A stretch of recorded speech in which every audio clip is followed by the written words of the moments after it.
चुनावी टपरी पर आज हम एक ऐसे व्यक्तित्व को लेकर आए हैं जो 1981 से अपनी मेहनत, सहनशीलता और अपने बहुमूल्य समय से भाजपा सियासी सफर में एक मिठास घोलते आ रहे हैं। छात्र राजनीति से युवा मोर्चा जिलाध्यक्ष एवं भाजपा सहकारिता प्रकोष्ठ के गत 12 वर्षों से प्रदेश संयोजक एवं उदयपुर राजनीति के बहुचर्चित एवं लोकप्रिय श्रीमान प्रमोद जी सामल का मैं आज चुनावी टपरी पर हार्दिक स्वागत एवं अभिनंदन करता हूं। प्रशिक्षण न सिर्फ ज्ञान बांटना है बल्कि मूल्यों की भी शिक्षा देना है। जैसा कि आपने अपने राजनीतिक कार्यकाल में अनेकानेक प्रशिक्षण शिविरों का आयोजन किया है, तो मैं इस प्रशिक्षण शिविरों के थॉट प्रोसेस के बारे में आपसे गहराई से जानना चाहूंगा। प्रशिक्षण शिविर निश्चित रूप से केवल ज्ञान बांटना नहीं है, अपितु जिस विचारधारा के लिए हम काम कर रहे हैं और उस विचारधारा को स्थायित्व देने के लिए और उसके नियमित हम सही मार्गदर्शन में कार्य करें, इस पद्धति को सिखाने का एक सशक्त माध्यम है। और जो इस विचारधारा के लिए क्योंकि भारतीय जनता पार्टी में पार्टी विथ डिफरेंस का है और यह एकमात्र पार्टी है, पंडित दीनदयाल उपाध्याय जी ने विश्व में एकमात्र ऐसा व्यक्तित्व होगा जिसने राजनीतिक पार्टी में एक वैचारिक दर्शन दिया, एकात्म मानववाद, जिसकी वैचारिक पृष्ठभूमि पे हम चलते हैं, उसका अनुसरण करते हैं, क्योंकि उसमें सीधा सीधा लक्ष्य है अंत्योदय, यानी कि समाज के अंतिम छोर में बैठे हुए व्यक्ति को सामाजिक आर्थिक उन्नयन के साथ अग्रिम पंक्ति में खड़ा करना है। तो इसके लिए निश्चित रूप से कि हमारा कार्यकर्ता कार्य पद्धति सीखे, विचारधारा की पृष्ठभूमि सीखे और सही दिशा में अपने कार्य को करे, क्योंकि केवल सत्ता प्राप्ति लक्ष्य नहीं है, ये तो एक साधन जिसके माध्यम से हम सेवा करना चाहते हैं। इसलिए प्रशिक्षण शिविर तो अत्यंत आवश्यक है और उसी से कार्यकर्ता में एक नया विश्वास और मजबूती। जैसा कि आप ही की पार्टी के एक वरिष्ठ नेता श्रीमान नितिन जी गडकरी ने एक इंटरव्यू में कहा कि पॉलिटिक्स में इंसान की कीमत से कहीं ज्यादा उसकी कुर्सी की कीमत होती है। तो आपके क्या विचार हैं इस स्टेटमेंट पर? मैं ऐसा सोचता हूँ, कुर्सी तो एक माध्यम होता है लोकतंत्र में, चुनाव जो जीतते हैं वो कुर्सी पे आसीन होते हैं, पर कुर्सी से भी ज्यादा आपका अपने मन का आत्मविश्वास ये है और होना भी चाहिए कि मुझे सेवा करनी है।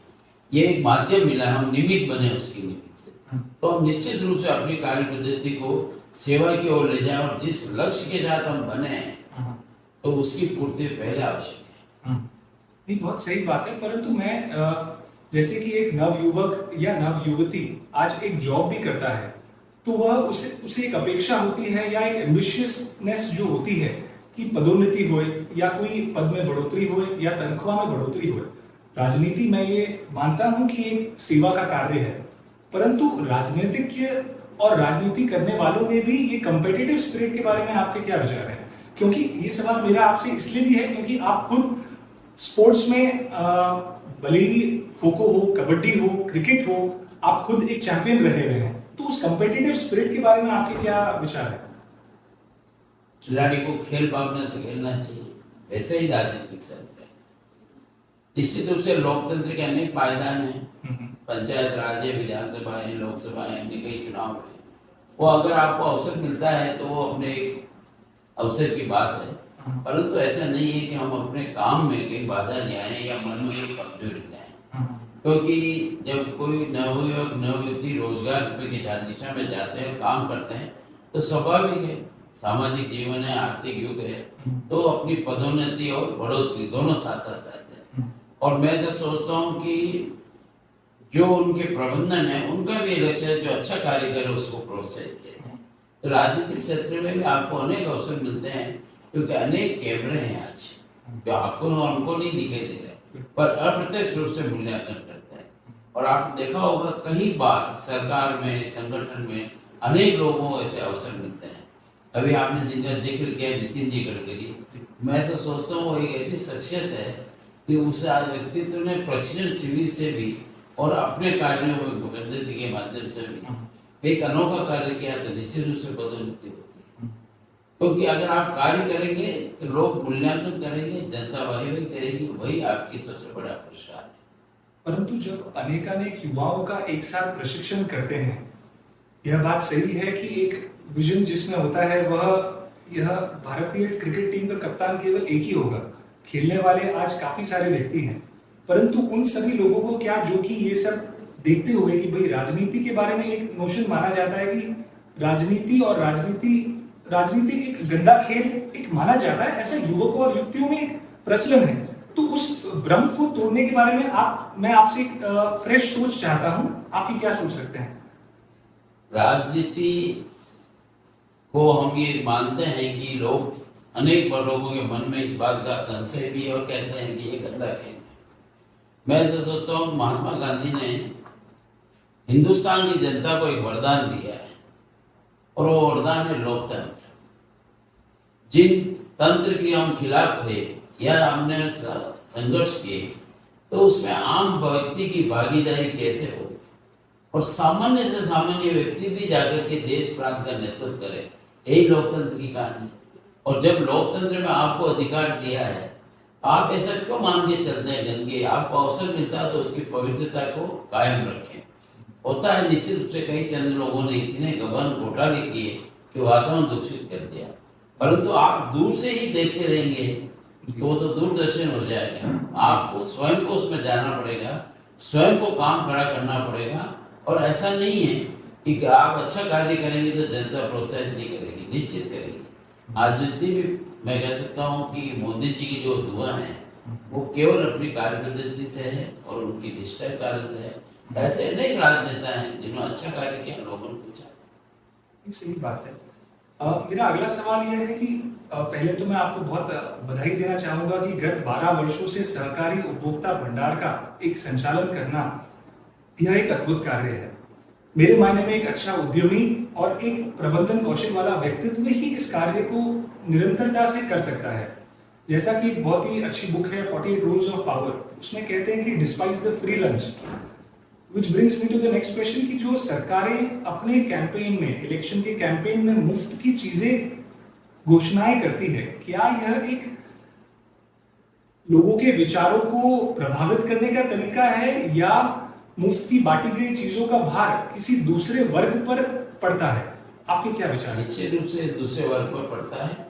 मुफ्त की घोषणा करना, इसके भी दो पहलू हैं। एक तो हम केवल और केवल अपने निजी फायदे के लिए, अपने संगठन के फायदे के लिए रेवड़ियां बांटते रहे, वो मैं सोचता हूँ कि इस लोकतंत्र के लिए बहुत बड़ा दुर्भाग्य है।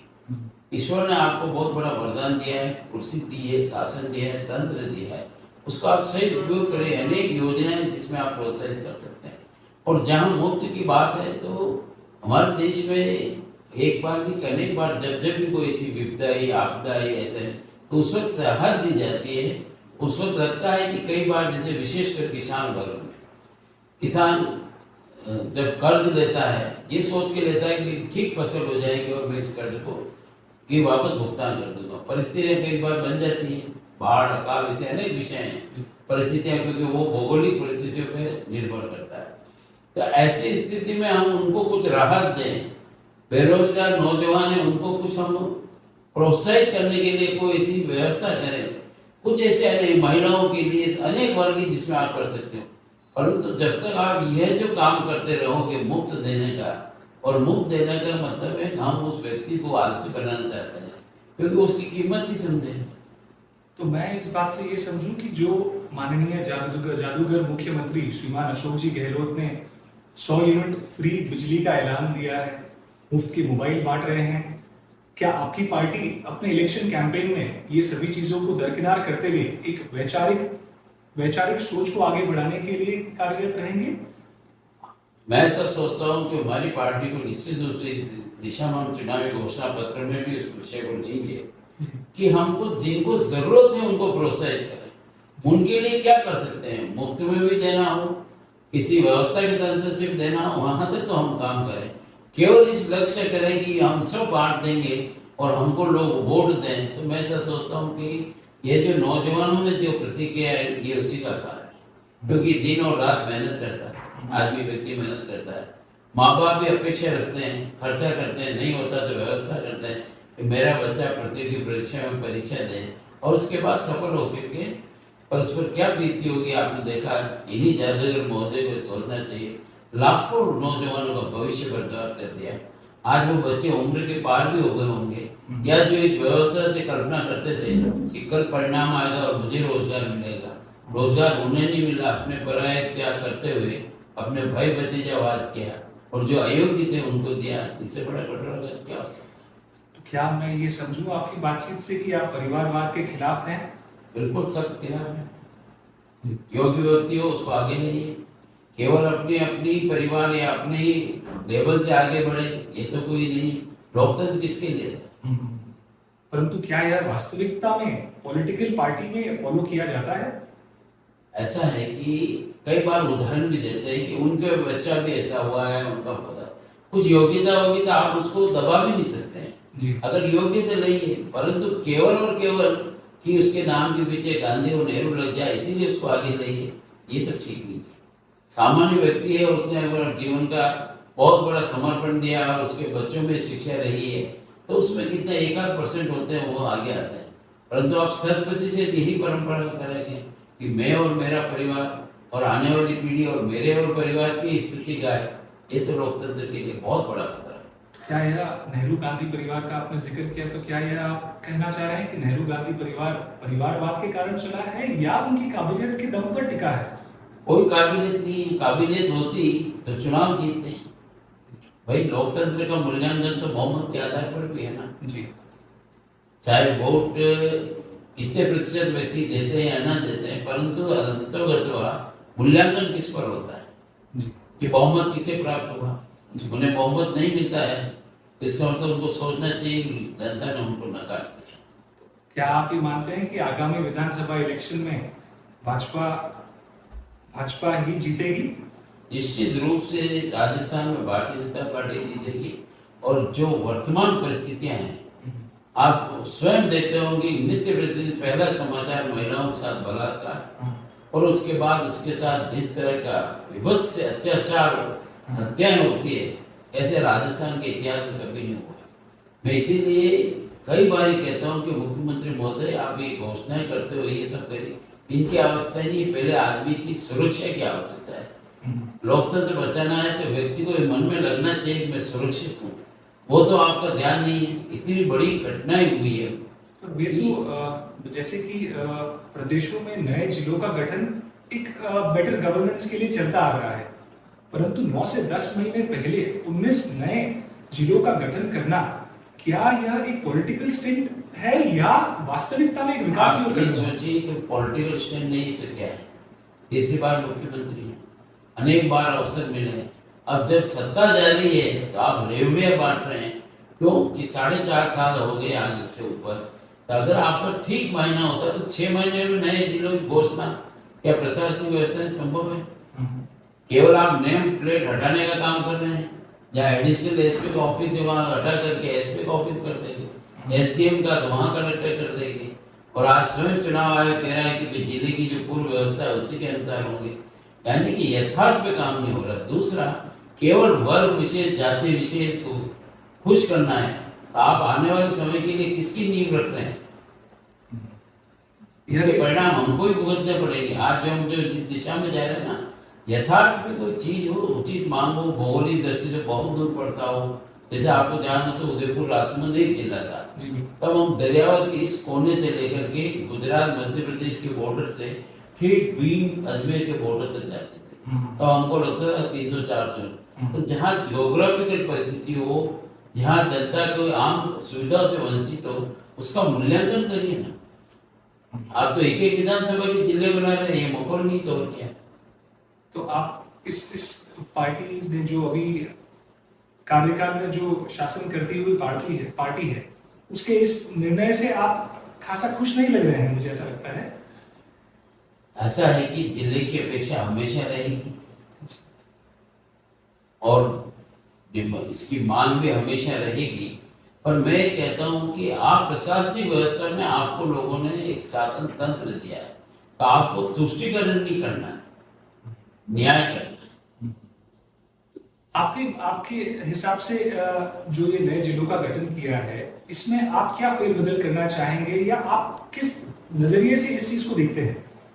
मेरा ऐसा मानना है कि इस पर एक खासा अध्ययन होना चाहिए, और अध्ययन कोई 2 और 4 दिनों में नहीं होता है। आम जनता की तरफ से भी सुझाव होना चाहिए, आम जनता की भी भागीदारी होनी चाहिए। और जहां आपको उपयुक्त लगता है कि वास्तव में प्रशासनिक दृष्टि से अधिकार से व्यक्ति वंचित है, सुविधाओं से वंचित है, क्योंकि दूरियां बहुत है और ये कोई व्यवस्था नहीं है, तो वहां आप अपनी व्यवस्थाएं करिए। पर सिर्फ इसलिए कि यहाँ मैं अगर एक जिला घोषित कर दूंगा तो मेरी एक विधानसभा सीट निकल जाएगी, यहाँ ये कर दूंगा तो ये हो जाएगा, ये चलावा तो जनता के साथ है, पर गहलोत जी स्वयं को भी भ्रम है कि जनता इन चीजों को अच्छी तरह से जानती है, महसूस करती है और इससे कोई प्रभाव पड़ने वाला नहीं। खैर, ये तो बातें हुई राज्य स्तरीय पर। आप उदयपुर में भी काफी सक्रिय राजनेता के रूप में हमेशा से रहे हैं। उदयपुर को अक्सर कहा जाता है कि यह झीलों का शहर है, पर मेरे मायने में बरसात के मौसम में झीलों के शहर से ज्यादा ये गड्ढों का शहर है। और भले ही सरकारें बदलती आ रही हो, भाजपा सरकार रही हो चाहे कांग्रेस सरकार रही हो, यह चीज हमेशा से रही है, झीलों का शहर भी है, पर बरसात में आप आइए गड्ढों का शहर भी है।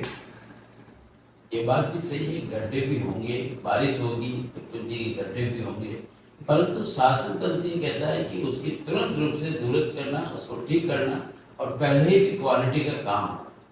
दूसरा, जो उदयपुर शहर के बारे में झीलों का शहर कहते हैं, तो उसको देखने के लिए विश्व के पर्यटक आते हैं। तो मैं ऐसा सोचता हूँ व्यवस्था तंत्र से हमको इसको जो तंत्र इसके साथ व्यवस्था में जुड़े हुए हैं, चाहे नगर निगम हो, यूआईटी हो, और भी शासन के तंत्र हैं जो विशेष करके पीडब्ल्यूडी डिपार्टमेंट है जी, तो उनको भी इसका ऐसा अवसर देना चाहिए। ये पहली बार हुआ होगा 5 साल में, 4.5 साल के बाद पीडब्ल्यूडी में काम की अब रेलवे के रूप में मान रहे हैं। अगर ये तंत्र व्यवस्थित चलता रहता ये दुर्दिन देखने को नहीं।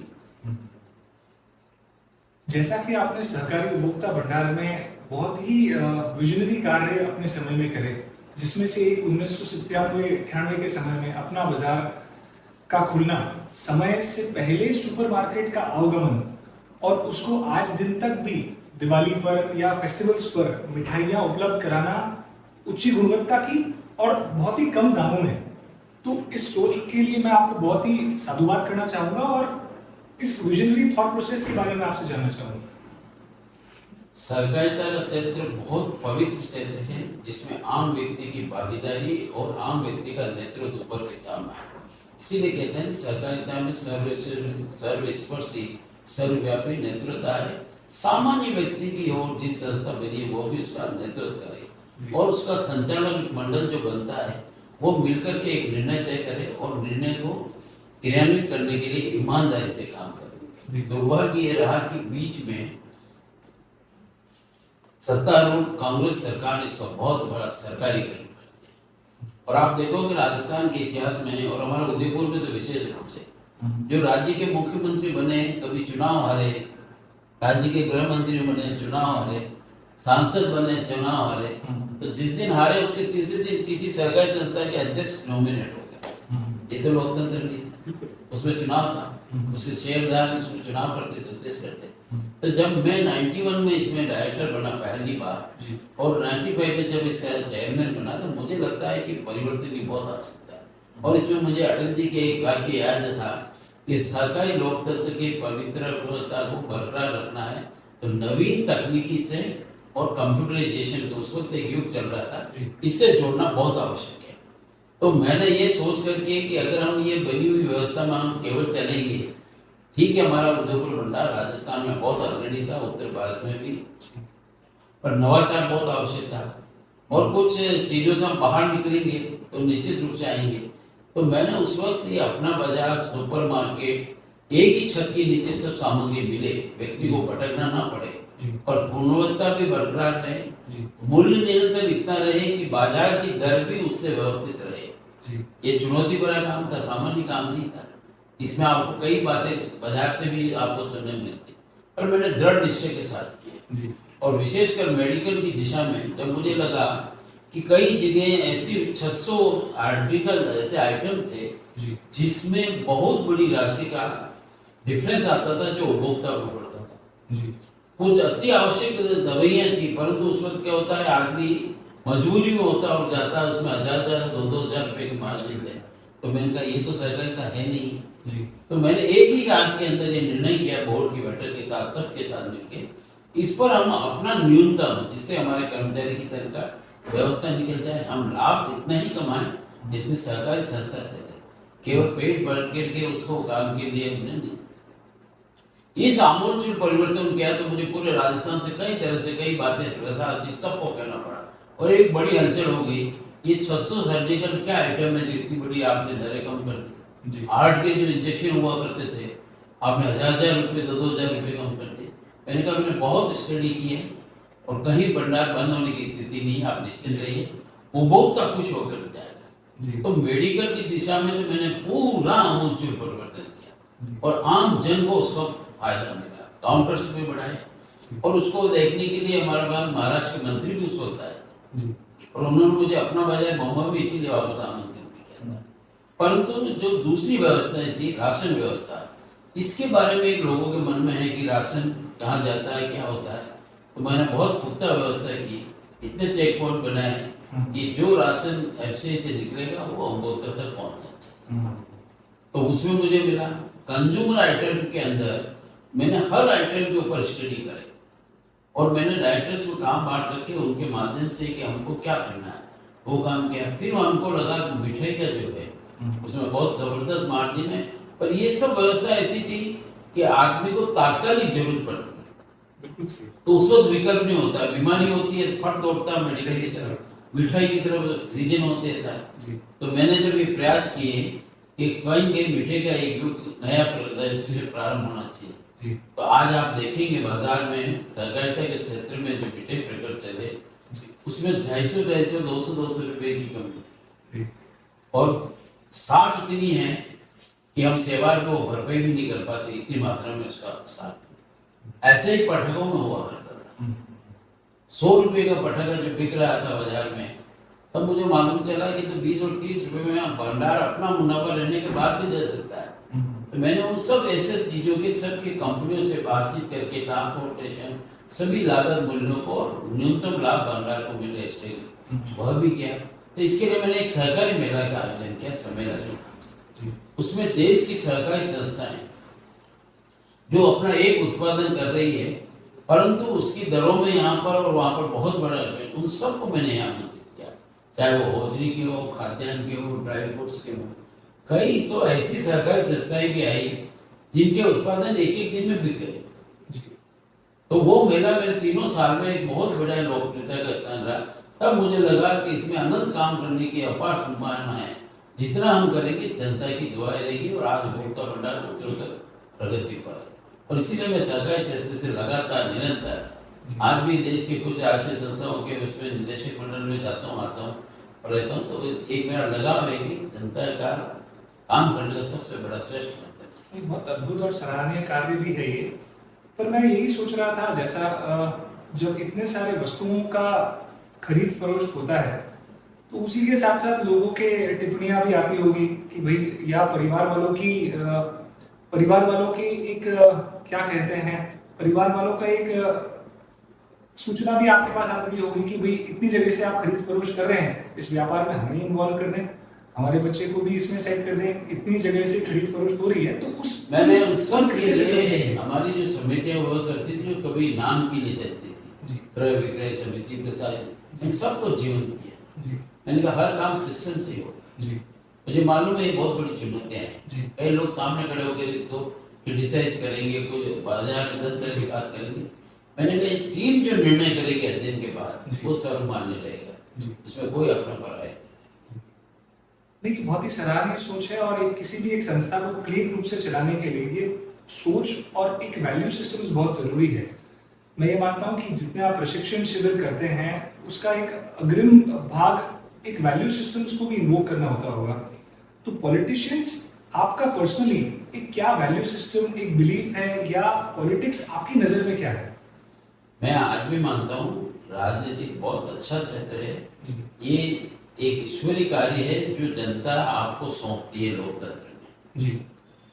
यही तो हम चाहते थे कि आम जन की इसमें भागीदारी हो। जब आपको ये अवसर मिला है, आप बिना किसी बात की चिंता के अपना काम ईमानदारी और निष्ठा से करेंगे, तो आपकी आत्मसंतुष्टि भी रहेगी और अंतोगत सत्य की जीत होगी। इसी के साथ साथ मैं ये समझता हूँ कि जैसे किसी भी खेल कूद की टीम का कप्तान एक होता है, अगर किसी व्यक्ति की विजन अच्छी है, सोच अच्छी है, तो वो आगे चल के उस पद को लीड करे और आगे से फोर फ्रंट लीडर के रूप में आगे बढ़े। आप भाजपा के साथ काफी समय से जुड़े हुए हैं, विधानसभा सीट के लिए भी प्रबल दावेदार माने जाते हैं। तो मेरा स्पष्ट और सटीक सवाल है, क्या आप अपने नाम को लेकर के विधानसभा चुनाव के लिए कितना आप अपने आप को प्रपोज करते हैं उस कैंडिडेचर के लिए? मैं ऐसा मानता हूं कि पार्टी का बहुत स्पष्ट विजन है और इसीलिए हम उसको जब उसको फॉलो करते हैं तो पहली बार हमने स्पष्ट रूप से कहा nation first, party second, third पे हम। तो ऐसी स्थिति में संगठन का निर्णय सर्वोपरि है, क्योंकि संगठन जब निर्णय करता है प्रत्याशी के बारे में तो अनेक प्रश्न होते हैं। इसमें विजय होना भी एक प्रश्न होता है, स्थायित्व के टिकाऊ का भी एक प्रश्न होता है, परिस्थितियां वर्तमान क्या है, तो कई अनेक समीकरण उसमें आते हैं। और पार्टी अगर संगठन निर्णय करके इस दायित्व के साथ अगर मुझे ये अवसर देती है तो मैं सोचता हूँ कि मेरा अपना संगठन के प्रति भी और इनका कामों के प्रति एक लंबा अनुभव है, तो निश्चित रूप से एक अच्छे विजन के साथ काम को खड़ा कर सकता हूँ और करने का भी प्रयास करूंगा। अवसर मिलेगा पर संगठन सर्वोपरि के निर्णय के साथ। क्या ये मान के चले कि भाजपा के प्रबल दावेदारों में से सबसे उच्च नंबर पर नाम आप ही का भाजपा विचार कर रही है? ये मैं नहीं कह सकता, ये तो कार्यकर्ता कहेंगे और पार्टी कहेंगे। देखिए, मैंने बहुत से राजनेताओं को देखा है कि संगठन जो निर्णय करेगा वह सर्वोपरि है और इलेक्शन के बाद में उन्हीं नेताओं को बगावत करते हुए देखा है।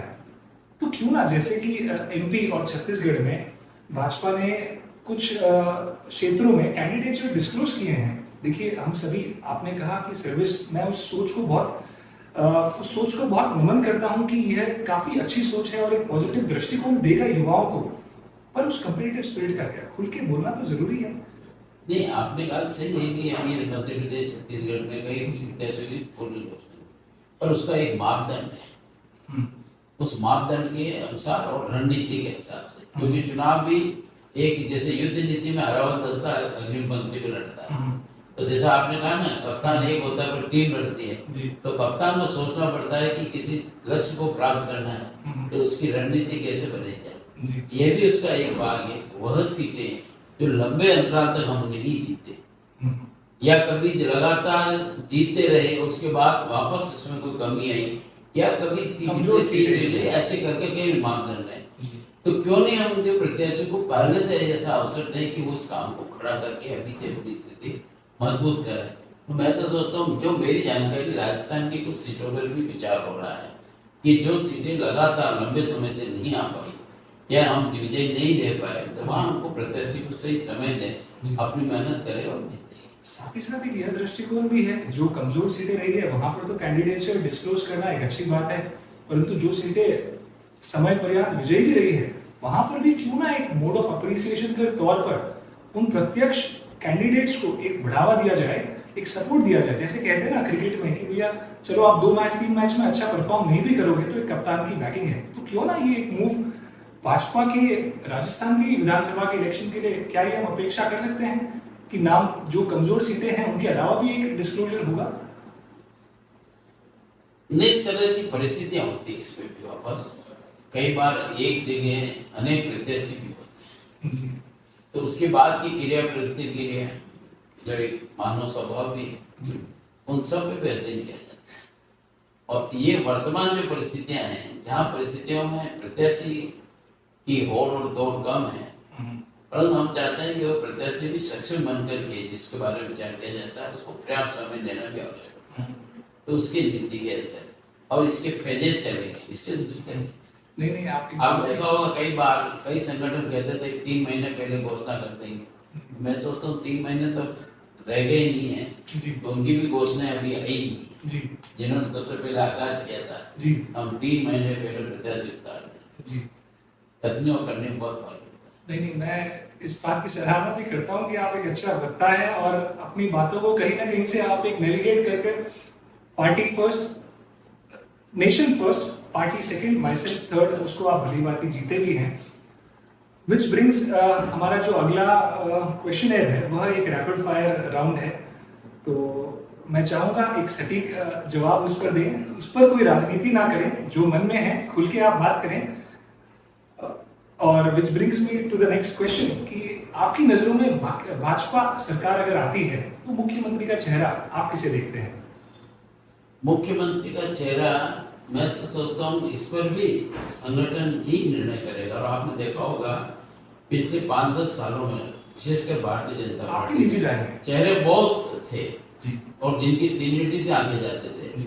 उस पद्धति से हट करके मोदी जी ने अपने प्रधानमंत्री काल में नहीं, अपनी संगठनात्मक शैली को भी उन्होंने हमेशा अप्रिशिएट करते हुए ऐसे अनेक चेहरों को अवसर दिया जिसके बारे में आम जन ने या किसी ने कल तक विचार भी नहीं किया होगा, कि उनकी अपार संभावना को देख करके उनके आगे भविष्य की योजनाओं से, और जैसा अभी कहते हैं कि नौजवान जो व्यक्ति बच्चे होते हैं वो कुछ नया सोचते हैं, तो ऐसे आप देखेंगे कई राजनीतिक जीवन में नए लोगों को अवसर मिला है।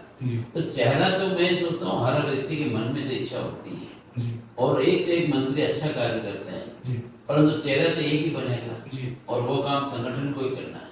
पर संगठन जिसको कहे उसको सबको काम करना। ये बात से तो मैं इत्तेफाक रखता हूँ कि जो संगठन कहे वो सर्वोपरि, पर एक पर्सनल ओपिनियन में आपकी क्या राय बनती है? मेरी राय ये कि हम परिवारवाद से जुड़े हुए व्यक्ति नहीं, व्यक्ति विशेष से जुड़े हुए नहीं है, और हमारे यहाँ एक से एक बढ़कर के मुख्यमंत्री के कार्य करने वाले योग्य व्यक्ति हैं, इसलिए अकाल भी नहीं है। तो निश्चित रूप से हमारे कार्य संगठन जो निर्णय करेगा उसको सभी फॉलो करेगा।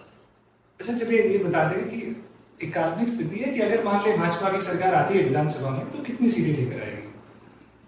आज तक सभी रिकॉर्ड भारतीय जनता पार्टी तोड़ेगी। एक फिगर 180 के करीब सीट पाएगी।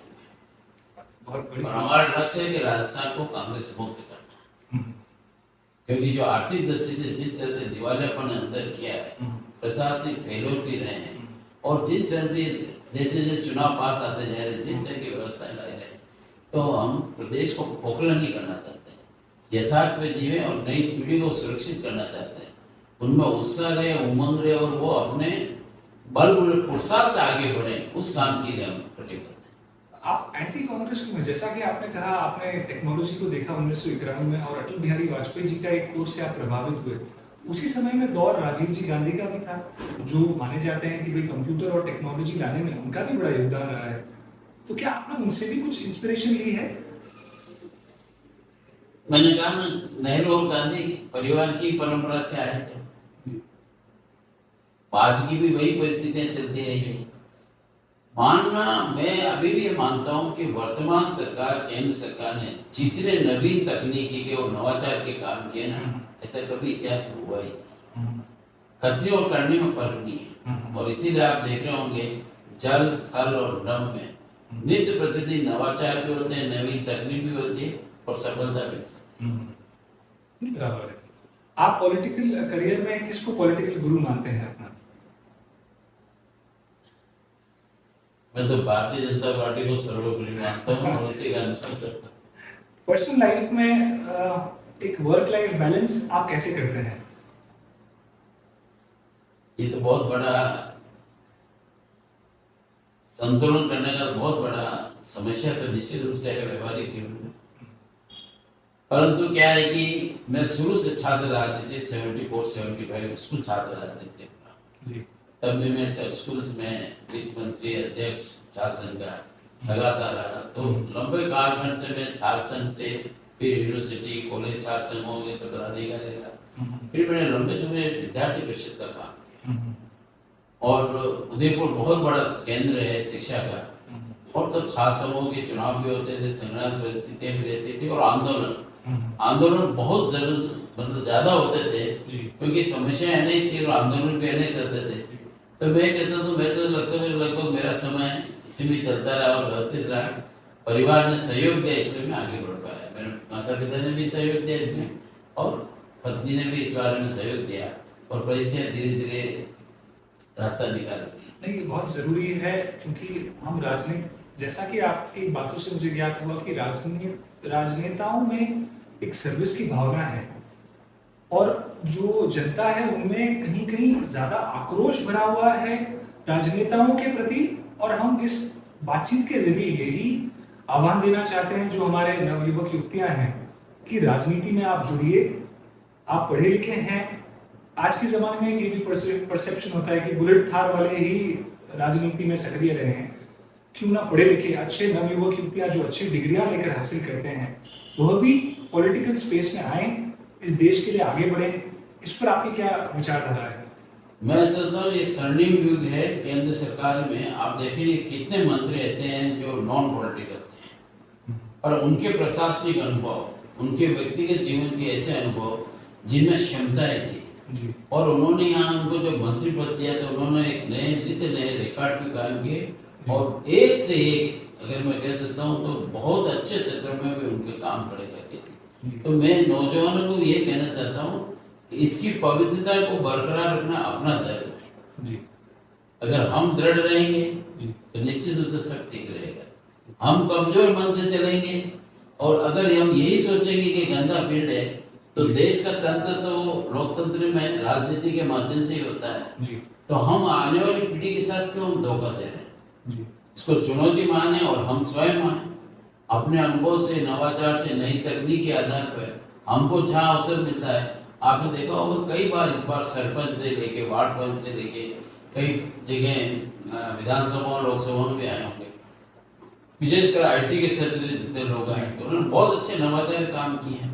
काम करने का अवसर जब आपको मिलता है तो आप निष्ठा से करेंगे। और अगर हम यही कहेंगे कि नहीं ये गंदगी है, दूर रहेंगे, इसको दूर करने का काम किसका है? आम आदमी का।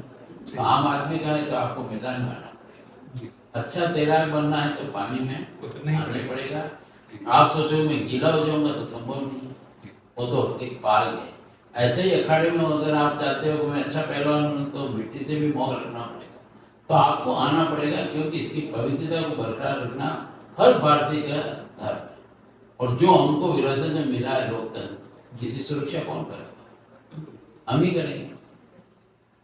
अच्छा, अगला सवाल मेरा यह है कि अगर उदयपुर के शहर को 3 सौगातें ऐसे देनी हो, यह अगेन एक काल्पनिक सवाल है, 3 अटके हुए काम जो आपको अगर मौका मिले या आप अपने जीवन कार्य में देखना चाहेंगे जितना जल्द से जल्द ये सिद्ध हो, तो वो 3 ऐसे कार्य हाईलाइट करें। मैं ऐसा मानता हूँ उदयपुर शहर के लिए एक हार्टलाइन समझिए और उदयपुर के लिए पर्यटन की दृष्टि से, पर्यटन एक प्राकृतिक दृष्टि से तो हमको विरासत में मिला है, परंतु जिस तरह से देश विदेश की पर्यटन का हमको यहाँ स्वागत करने का और उनके साथ हमारे रोजगार का भी सीधा सीधा संबंध है। तो इस दृष्टि से जितनी भी संभावनाएं, नवी तकनीक को जोड़ने की भी आवश्यकता है और इसको बढ़ाने की भी आवश्यकता है। और वो ये मैं ऐसा सोचता हूँ कि उदयपुर की आम जन की भी हित में है और पर्यटन की दृष्टि हम सदैव एशिया में विश्व में प्रथम ही रहे हैं और आने वाले समय में भी ये रहे कि विश्व में अगर कोई सबसे सुंदर शहर है तो उदयपुर शहर है।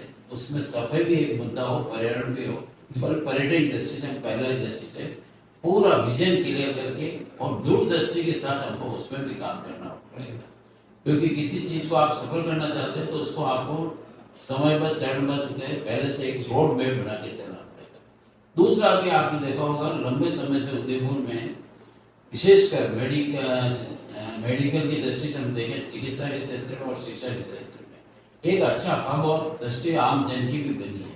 तो इसको और बहुत बढ़ावा देने की आवश्यकता है। अच्छी तकनीकी विश्वविद्यालय की भी आवश्यकता है और तकनीकी विश्वविद्यालय के साथ जिस तरह से चिकित्सा सुविधाएं बढ़ी है तो इसको अगर हम और नई लेटेस्ट टेक्नोलॉजी के साथ जोड़ते हैं, सुपर स्पेशलिस्ट के साथ जोड़ते हैं और इसमें हमको देना चाहिए क्योंकि आम जन की इसकी अपेक्षा रहती है। जैसे व्यक्ति सोचता है, कई बार लोग पूछते हैं हाईकोर्ट क्यों? हम हाईकोर्ट की मांग इसलिए करते हैं कि एक दक्षिणांचल आदिवासी बाहुल क्षेत्र में गांव में बैठा, झोंपड़े में बैठा व्यक्ति जो न्याय में पूरा अपने जीवन खपा देता है न्याय पर, वो प्रक्रिया अधिक तेजी से हो, सुगमता से हो।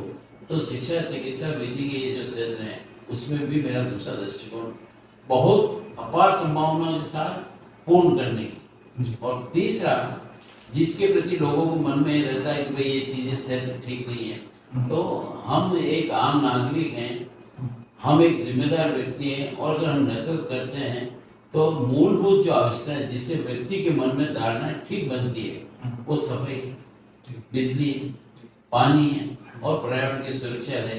ये मूलभूत अवस्था है। उसकी जो संस्था है उसको भी हमको लेटेस्ट टेक्नोलॉजी और रोजगार की संभावनाओं के साथ, क्योंकि रोजगार का अवसर बढ़ेगा तो मैन पावर बढ़ेगी, तो ये तीनों चारों जो कार्य होंगे तो मैं ऐसा सोचता हूँ कि उदयपुर शहर के लिए हमको पूरी ताकत के साथ करना चाहिए। और ये रोजगार को भी प्रमोट करता। सबसे बड़ी ये है कि हमारे रोजगार के लिए भी प्रत्यक्ष अप्रत्यक्ष है, क्योंकि मैं अभी भी मानता हूँ कि पर्यटन एक ऐसा क्षेत्र है इसमें केवल हम ये सोचते हैं कि एक होटल मालिक को ही फायदा होता है, ऐसा नहीं है। आप उसके नीचे तक जाएंगे तो आपको लगेगा एक सामान्य व्यक्ति से लेकर के 70 ऐसे क्षेत्र हैं जिसमें आम जन को रोजगार मिलता है। जी, बिल्कुल सही बात।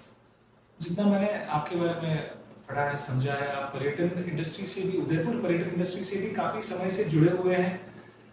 तो उदयपुर को स्मार्ट सिटी के तौर पर 10 में से अगर अंक देने हो तो आप कितने अंक देंगे? देखो, उदयपुर में मैं आज आपको दावे के साथ कह रहा हूँ 10 में से 10 अंक मिलेंगे, परंतु क्या थोड़ा सा धैर्य रखना पड़ेगा। अगर हमको रोड ठीक करनी है तो हमको थोड़ा सा कष्ट होता है कि रोड खुदेगी भी सही, कुछ समस्या भी उसमें आएगी, तो हम व्याकुल नहीं हो, उसके लिए थोड़ा सा धैर्य रखें। और आपने देखा होगा कि शहर में जहाँ जहाँ स्मार्ट सिटी काम हुए तो निश्चित में कई लोगों की आक्रोश रहा, विशेषकर उस क्षेत्र निवासियों को रहता है जब उनके वाहन दूर खड़े करने पड़ते हैं, आने जाने में समस्या सब। पर आप उन्हीं गली मोहल्ले में अब जाकर के पूछिए, जो रोडों की चौड़ाई हुई है, जो उसके पानी का ड्रेनेज सिस्टम बना है, सब कुछ हुआ है, तो आज आदमी लगता है कि बहुत अच्छा काम हुआ है। ये जो कुछ कष्ट है इसमें हम सबको सहयोग हुए, कष्ट नहीं है, ये तो एक पड़ाव है बीच के जिसको हमको देखना पड़ेगा। पर 100% मैं आपको कहता हूँ स्मार्ट सिटी से उदयपुर को तो बहुत बेनिफिट, विशेषकर जिसके कारण से हमको अप्रत्यक्ष पर्यटन वगैरह जो क्षेत्र है उसी से पाए। 3 ऐसे कार्य बताएं जो वर्तमान में जो सरकार है उन्होंने काफी अच्छे कार्य करे हो आपकी नजरों में। मैं ऐसा सोचता हूँ कि अच्छे कार्य तो किए या ना किए, पर भगवान अभी भी उनको सद्बुद्धि दे। ऐसा ना करें कि हमारी आने वाली पीढ़ी को आने वाले लंबे समय तक इसी मुगालते में और इसकी पीड़ा का कष्ट भोगना। आप हो चाहे मैं हूं, एक सामान्य व्यक्ति हो, अब हम किसके लिए मेहनत कर रहे हैं?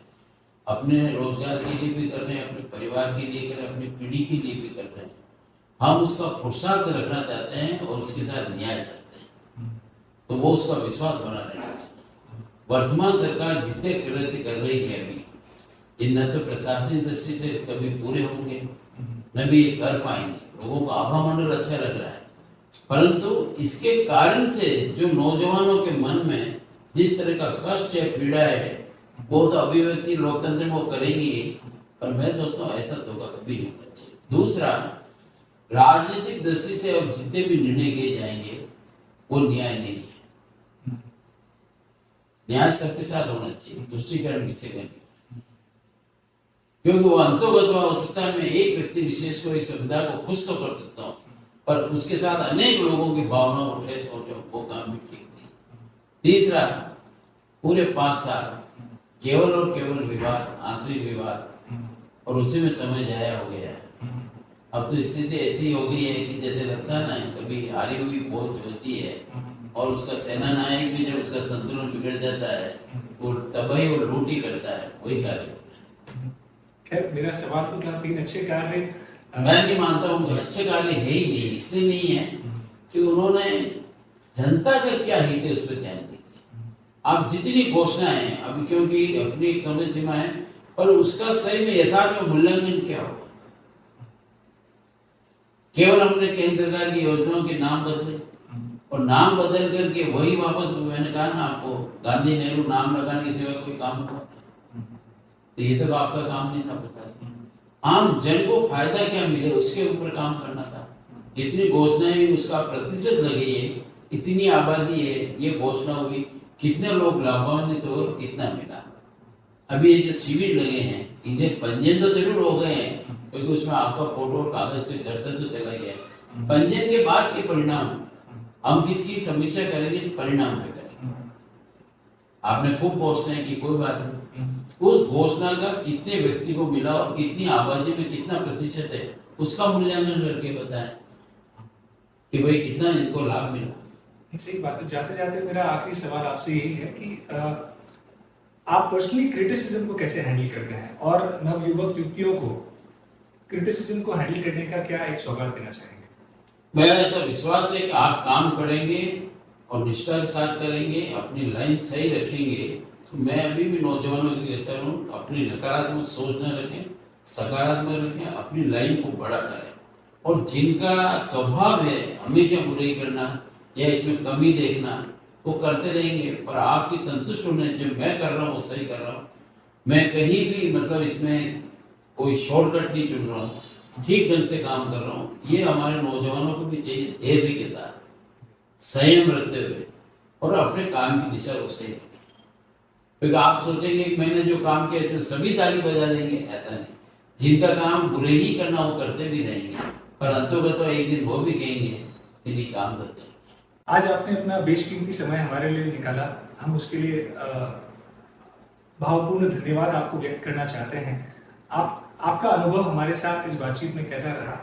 आभार और धन्यवाद तो मैं उदयपुर ब्लॉक का और आपका देना चाहता हूँ, आपकी पूरी टीम का देना चाहता हूँ कि लोकतंत्र की रक्षा और सुरक्षा के लिए आपने बिल्कुल निष्पक्ष रूप से एक मंच प्रदान उदयपुर शहर को किया है। चुनावी टपरी मैं ऐसा सोचता हूँ कि नौजवानों के लिए भी एक संदेश होगा, क्योंकि हमारी इच्छा है कि प्रत्येक नौजवान जिसको मताधिकार का अधिकार है वो आज का इस संदेश के साथ चले कि वो उनकी 100% उसमें सहभागिता हो और वही लोकतंत्र को सुरक्षित रखेगी कि हम मन महसूस के बैठ जाएं या निंदा करें, ऐसा नहीं, हम उस मत का उपयोग करें। और आपने इस लोकतंत्र की सुरक्षा और रक्षा के लिए जो आज चुनावी टपरी के माध्यम से खुले मन से किसी तरह से प्रभावित नहीं होकर के जो एक शुरुआत की है, तो उदयपुर की जनता तो आपका आभारी व्यक्त करेगी। और सबसे बड़ा इसमें यह है कि नौजवानों को एक प्रोत्साहन मिलेगा कि वो आने वाले विधानसभा चुनाव में, लोकसभा चुनाव में और लोकतांत्रिक प्रक्रिया के समस्त चुनाव में अपने मत को केवल यह न सोचे कि मेरा एक मत है, मेरा मत लोकतंत्र की रक्षा और सुरक्षा के लिए, आने वाली पीढ़ी के लिए, तो उसमें निश्चित रूप से सहभागिता हो। और वह कार्य जो आज आपने किया है इसके द्वारा मैं आपका बहुत तहे दिल से आभार व्यक्त करता हूँ। और मैं ऐसा सोचता हूँ कि उदयपुर की आम जनता भी आपके इस कार्यक्रम को प्रोत्साहित भी करेगी, आभार भी व्यक्त करेगी कि चुनाव जैसे समय में जो एक युद्ध का जो समय होता है, परिस्थितियां पक्ष विपक्ष जय पराजय सभी परिस्थितियां होती है, पर आपने निष्पक्ष होकर अपनी बात को आम जन में इसमें सहभागिता की, इसलिए मैं आपको बहुत आभार। बहुत बहुत धन्यवाद। और मैं आखिरी में यही कहना चाहूंगा कि हमारा यह शो किसी भी पॉलिटिकल पार्टी का बायस नहीं प्रस्तुत करना चाहता है। हमारा मूल उद्देश्य यही है कि नव युवक युवतियां अपने वोट को कास्ट करने के लिए आगामी इलेक्शंस में आगे आएं और आगे चलकर इस राजनीतिक क्षेत्र में भी अपने योगदान सक्रिय रूप से प्रदान करें। मैं इसीलिए आपका बहुत आभार व्यक्त करता हूँ कि आपने समय से पहले 2-3 माह पहले से इस अभियान को लिया है, तो निश्चित रूप से उदयपुर का नौजवान भी आपका आभार व्यक्त करेगा। और यह जो चर्चा प्रारंभ हुई है, चाहे वो पक्ष हो विपक्ष हो, उससे कोई फर्क नहीं पड़ता, परंतु एक निष्पक्ष चर्चा आपने प्रारंभ की है, तो लोग अभिव्यक्ति उसमें अपनी जब देंगे तो आने वाले समय में अधिक मतदान जो होगा वो आपका जो उदयपुर ब्लॉक का ही आभार व्यक्त करेगा। बहुत ही हमारी बातचीत का सिलसिला तो चलता ही रहेगा, पर आज का सफर यहीं थमता है। हम बहुत शुक्रगुजार हैं कि आज सवेरे 8 बजे का समय आपने अपने व्यस्त शेड्यूल से हमारे लिए निकाला और आगामी चुनावी कैंपेन के लिए आपको बहुत बहुत शुभकामनाएं।